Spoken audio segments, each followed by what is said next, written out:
With one funnel, an iron hull, and three masts rigged for sails, the Cella was typical of the steamships crossing the Atlantic Ocean during the 1860s.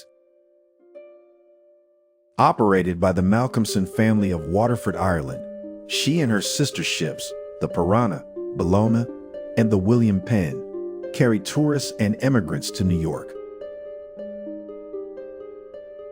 But the four vessels also brought exploited children to America. In September of 1863, 10-year-old Antonio Pricolo was transported to the United States aboard the Cella. 4 years later, the ship returned with 14 Italian musicians, 10 of whom were boys. The 4 men accompanying them were not their fathers. Instead, they were padrones who had taken the youngsters from their families. Among the youths was Francesco Nigro. The 9-year-old boy found himself on the streets of a strange city, far from home. Half of the immigrant children in his situation did not survive. Yet, Francesco did. He was intelligent and resourceful. But above all, he displayed exceptional skill on the violin.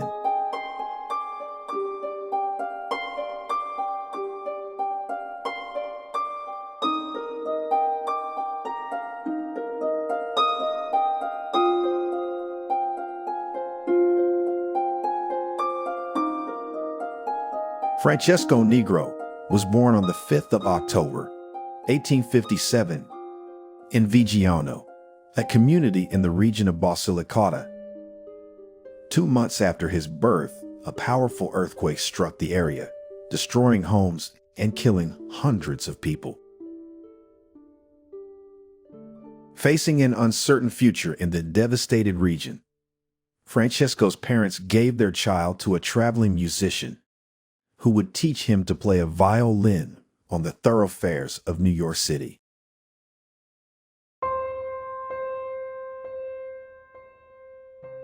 For 2 years, Francesco performed for his master. Then, he left. Notified of his disappearance, the boy's distraught parents left their home in Italy and came to New York to search for their young son. In April 1870, his mother, Raffaela, posted a $50 reward in the New York Herald, requesting information about him. 3 agonizing months passed with no news. In desperation, Raffaela placed a $100 reward in the National Police Gazette for the return of her son. The notice was picked up by newspapers from Iowa to Tennessee. Meanwhile, a report circulated about a roving band of young musicians that was entertaining patrons of New York City's beer halls. The leader of the band, a talented violinist who attracted enthusiastic listeners, was none other than Francesco.